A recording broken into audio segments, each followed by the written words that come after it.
Hello दोस्तों, नमस्कार। हल्द्वानी उत्तराखंड से मैं डॉक्टर राम सेवक वर्मा अपने चैनल होम्योपैथी सिंप्लीफाइड में आपका स्वागत करते हैं। दोस्तों, आज बात करते हैं तेजी से फैल रही बीमारी ओबेसिटी यानी मोटापे के बारे में।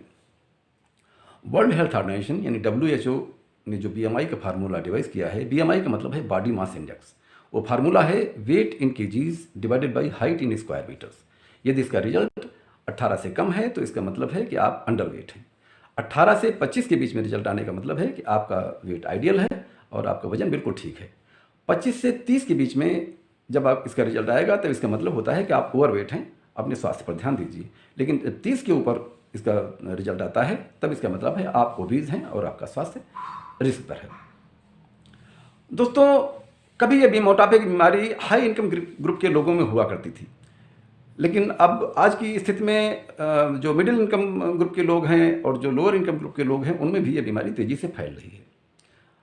शरीर में चर्बी की मात्रा यानी मोटापे की स्थिति इस बात का संकेत है कि आपके शरीर में चर्बी बहुत ज़्यादा है और आपका स्वास्थ्य इस कारण खतरे में। दोस्तों, शरीर में बहुत ज़्यादा बॉडी फैट होने से तमाम तरह की बीमारियाँ पैदा होती हैं, जिसमें टाइप 2 डायबिटीज़ है, स्ट्रेस है, हार्ट डिजीज़ हैं, हाई BP है, सांस की बीमारी है, स्लीप एपनिया है यानी आपको सोने में दिक्कत होगी, गाउट एंड गाउटी अर्थराइटिस है, इसमें हाई कोलेस्ट्रॉल लेवल है, गाल ब्लैडर स्टोन्स हैं, फैटी लीवर है, डिप्रेशन है, डिसेबिलिटी है, तमाम तरह की सेक्सुअल डिसेबिलिटीज़ हैं, ये भी इस तरह से पैदा होती हैं। सेक्सुअल डिसेबिलिटीज़ में महिलाओं में जो डिसेबिलिटी होती है वो डिसेबिलिटी होती है इरेगुलर पीरियड की और कंसीव करने में परेशानी हो सकती है यानी इनफर्टिलिटी की स्थिति भी आ सकती है।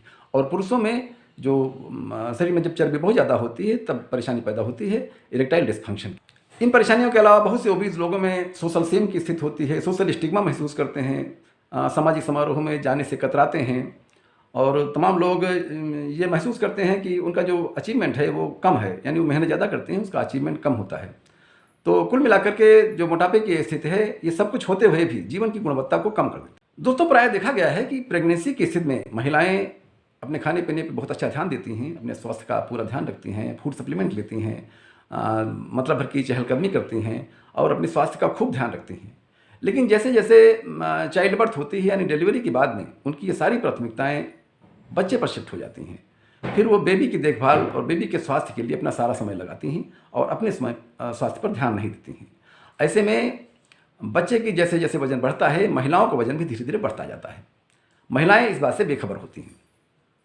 दोस्तों, केवल प्रेगनेंसी ही नहीं स्वास्थ्य के लिए जिम्मेदार है, इसके लिए तमाम और फैक्टर भी हैं जो स्वास्थ्य के लिए जिम्मेदार होते हैं। इसमें थायराइड डिस्फंक्शन से, बर्थ कंट्रोल पिल से, डिप्रेशन से, सेडेंटरी लाइफ स्टाइल से यानी बड़ी आरामदायक जीवन शैली से भी वजन बढ़ता है। दोस्तों, जो डिप्रेशन से दवाई बढ़ती है और जब हम टेंशन में होते हैं तब भी कुछ तरह के हार्मोन निकलते हैं और ये हार्मोन हमारे मोटापा को बढ़ाने में मदद करते हैं। ओवरवेट की यह समस्या अंडरवेट की समस्या से बहुत ज़्यादा भयावह है। दोस्तों, इसके कारणों के बारे में बात कर लेते हैं। अगर कारण समझ में आ गए तो इसका निवारण भी समझ में आ जाएगा।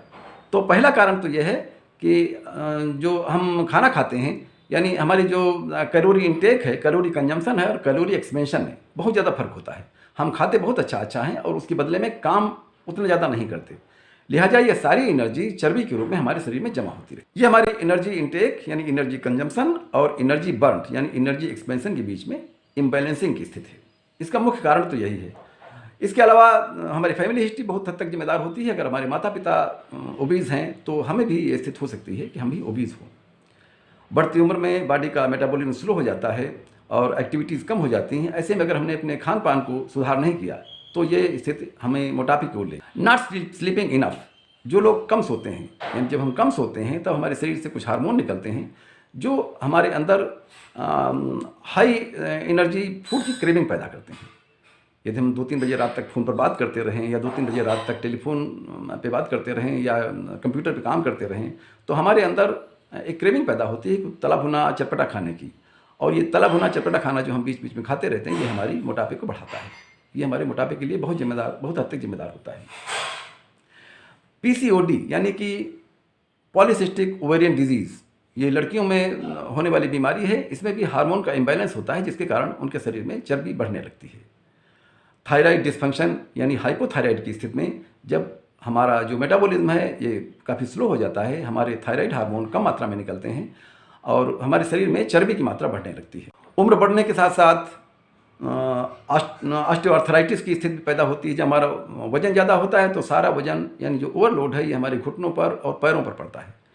तो जब हमें आर्थराइटिस की स्थिति होती है तो हमारे चलने फिरने में परेशानी होती है और हम कम चलते फिरते हैं, हमारी एक्टिविटीज़ घट जाती हैं, लेकिन हम खाना उसी रफ्तार से खाते रहते हैं जैसा पहले खा रहे थे। ये स्थिति भी हमारे मोटापे को बढ़ाने में बहुत हद तक जिम्मेदार है।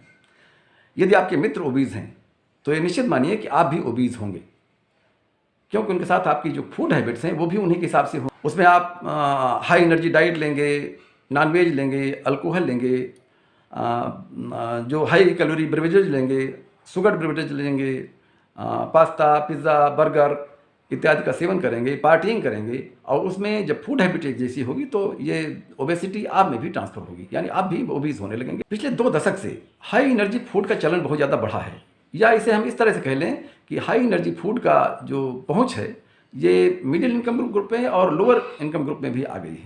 लिहाजा ये ग्रुप के लोग भी हाई एनर्जी फूड लेने में संकोच नहीं करते हैं और ये मोटापे को दावत देते हैं। बढ़ते शहरीकरण और आवागमन के नए नए साधनों के साथ तमाम ऐसे उद्योग डेवलप हुए हैं जिनमें कम मेहनत में आपका काम हो जाता है, यानी कंप्यूटर पर बैठे बैठे काम हो जाता है, उसमें ज़्यादा शारीरिक मेहनत करने की ज़रूरत नहीं पड़ती है, और ये स्थिति भी मोटापे को जन्म देती है। दोस्तों, बढ़ते डिजिटलाइजेशन के युग में नए नए कंप्यूटर गेम्स आ गए हैं, नए नए इंडोर गेम्स आ गए हैं।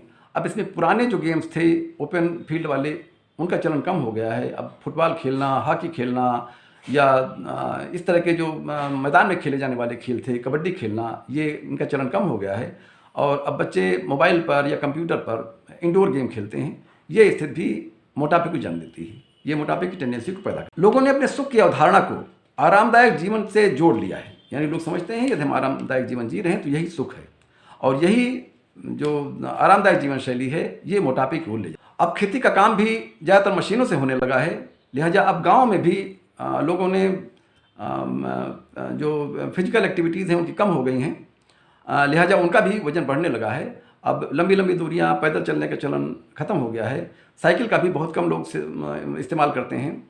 ऐसे में जो गांव के लोग हैं उनमें भी ये सब बीमारियां पैदा हो रही हैं, उनको भी हार्ट की परेशानी हो रही है, उनको भी डिप्रेशन हो रहा है, उन्हें भी हाई बीपी की शिकायत होती है, डायबिटीज़ की शिकायत होती है, और स्ट्रेस होता है, और इस तरह से हार्ट की नई नई परेशानियों को पैदा करके वे लोग मोटापे को अपना रहे हैं। हम इसे इसी तरह से कहेंगे कि वे लोग इस बात से वाकिफ़ नहीं हैं कि उनको फिजिकल एक्टिविटीज़ कितनी ज़रूरी हैं। जो फिजिकल एक्टिविटीज़ हमारे पुरखे किया करते थे, अगर हम भी वैसी फिजिकल एक्टिविटीज़ करें तो मोटापे की स्थिति पैदा नहीं हो। इसमें कुछ सामाजिक कारण भी हैं कि शारीरिक मेहनत करने वाले लोगों को समाज ने निकृष्ट मानना शुरू किया है। मतलब समाज जो हमारी फिजिकल एक्टिविटीज़ थी, जो शारीरिक श्रम का जो महत्व होना चाहिए था वो महत्व नहीं मिला है, यानी उन कामों को हम हेय समझते हैं कि जो काम शारीरिक मेहनत से किए जाते हैं। इसका अगला रीज़न ये हो सकता है कि हमने अभी तक जितने महापुरुषों का या जितनी महानारियों का नाम पढ़ा है या उनकी कहानियाँ पढ़ी हैं, उनमें भी ऐसे बहुत ही कम लोग हैं जो शारीरिक श्रम के कारण महान सिद्ध हुए हों, महान काम किया। हमारे देश में शारीरिक श्रम का वो सम्मान अब तक नहीं मिला है जो उसे मिलना चाहिए, जिसके कारण लोग ऐसे काम पसंद कर रहे हैं जिनमें शारीरिक श्रम कम इस्तेमाल होता हो और उनका आमदनी ठीक ठाक होती रहे। लिहाजा ये स्थिति भी मोटापे की ओर ले जाती है। आदमी मेहनत करने से बचना चाहता है, शारीरिक श्रम करने से बचना चाहता है। दोस्तों, अब इसके कुछ उपाय हैं, इन उपायों को भी अगर किया जाए तो इसमें काफ़ी हद तक मोटापे से मुक्ति मिल सकती है। पहला उपाय तो यही है कि फैट और शुगर की एनर्जी इंटेक को कम कर लिया जाए। ये एनर्जी इंटेक हमारे शरीर में चर्बी के रूप में जमा होती रहती है। करीब 40 मिनट सवेरे और 40 मिनट शाम को नियमित व्यायाम करें। इस व्यायाम में तेज चलना, दौड़ना, कार्डियोवैस्कुलर एक्सरसाइजेस और आसन व्यायाम भी शामिल हैं। दिन भर में एक बार कम से कम इस तरह से एक्सरसाइज कर ली जाए कि थकान आ जाए। थकान आने से आपकी फूड इंटेक भी बढ़ेगी, एनर्जी एक्सपेंशन भी बढ़ेगी और आपकी भूख अच्छी लगेगी। ऑयली और फैटी फूड से परहेज करें, जहाँ तक हो सके तहाँ तक हरी सब्जियाँ, पत्ते वाली सब्जियाँ खाएं और मोटे अनाजों का सेवन करें। यदि ओबेसिटी की बीमारी किसी दूसरी बीमारी के कारण है, जैसे हाइपोथायराइडिज्म के कारण है या पीसीओडी के कारण है, तो उसका इलाज अवश्य कराएं। हाइपोथायराइडिज्म और पीसीओडी के बारे में अगर आपने हमारा वीडियो नहीं देखा है तो प्लीज़ जरूर देख लीजिए। अब दोस्तों, इसमें बात करते हैं कि होम्योपैथिक दवाइयाँ इसमें कौन कौन सी कारगर साबित हो सकती हैं। दोस्तों, एक बात पक्की मान लीजिए कि दवाइयों से केवल ये बीमारी दूर नहीं हो सकती। दवाइयाँ केवल आपके वजन घटाने में मदद करेंगी, लेकिन जब तक आप शारीरिक मेहनत नहीं करेंगे, जब तक आप इस कैलोरी को बर्न नहीं करेंगे, आप मोटा सा प्रिंसिपल समझ लीजिए कि हम जो खाते हैं उसके अनुपात में हमें खर्च ज़्यादा करेंगे, मतलब कैलोरी हमें बर्न ज़्यादा करनी है, इनटेक कम करनी है, तभी ये बीमारी या ये परेशानी दूर हो सकती है। तो इसमें जो होम्योपैथी दवाइयाँ मदद करती हैं, उसमें हम अपने यहाँ जो दवाइयाँ देते हैं वजन घटाने के लिए, उनमें पहली दवाई है रिक्वेक जर्मनी की R59 की 10-10 बूंदें 1/4 कप पानी में दिन में 3 बार पीना है खाना खाने से पहले। दूसरी दवाई है बी ट्रिम भी 1/4 कप पानी में 15-15 बूंद दिन में 3 बार लेना है। इसमें हम 2 मदर टिंचर का एक कॉम्बिनेशन देते हैं। पहली मदर टिंचर है फ्यूकस वेसिकुलस मदर टिंचर और दूसरी मदर टिंचर है फाइटोलक्का बेरी। ये दोनों मदर टिंचर की 20-20 बूंद 1/4 कप पानी में दिन में 3 बार पीना है खाना खाने से पहले। इन दवाइयों का सेवन करें और अपनी लाइफस्टाइल में बदलाव करें। जब तक आप लाइफस्टाइल में बदलाव नहीं करेंगे, ये एक लाइफस्टाइल डिसऑर्डर है, तब तक ये वजन घटेगा नहीं। तो इसलिए इस बात को ध्यान से समझ लीजिए कि कैलोरी बर्न करना जरूरी है। जो चर्बी आपके शरीर में इकट्ठी है, इसको बर्न जब तक नहीं करेंगे तब तक ये आउट नहीं होगी। होम्योपैथिक दवाइयाँ या कोई भी दवाइयाँ मोटापा घटाने में केवल मदद करेंगी, केवल दवाइयों के बेस पर मोटापा नहीं घट सकता। तो दोस्तों, अगर इन दवाइयों का सेवन करेंगे और जो हम एक्सरसाइज बता रहे हैं, ये एक्सरसाइज लगातार करेंगे, तब आपका वजन घटने लगेगा। और इस घटते हुए वजन की टेंडेंसी को बनाए रखिए और अपने वजन को कंट्रोल में रखिए, जिससे बीमारियों से बच सकें। तो दोस्तों, ये था मेरा वीडियो ओबेसिटी के बारे में। आपको कैसा लगा? यदि अच्छा लगा हो तो प्लीज़ शेयर जरूर कीजिएगा। हमारे चैनल को सब्सक्राइब दोस्तों जरूर कर लीजिएगा, जिससे हमारे हेल्थ रिलेटेड वीडियो आप तक पहुंचते रहें। सब्सक्राइब करने में कोई खर्चा नहीं है, तो प्लीज़ सब्सक्राइब जरूर कर लीजिएगा। हमारा ये अनुरोध है कि सब्सक्राइब हमारे चैनल को जरूर कर लें, जिससे हमारे सारे वीडियो आप तक पहुंचते रहें। बाकी आपके कमेंट का हमें इंतजार रहेगा। हम स्वागत करते हैं आपके कमेंट्स का। ठीक है दोस्तों, मिलते हैं अगले वीडियो में। नमस्कार।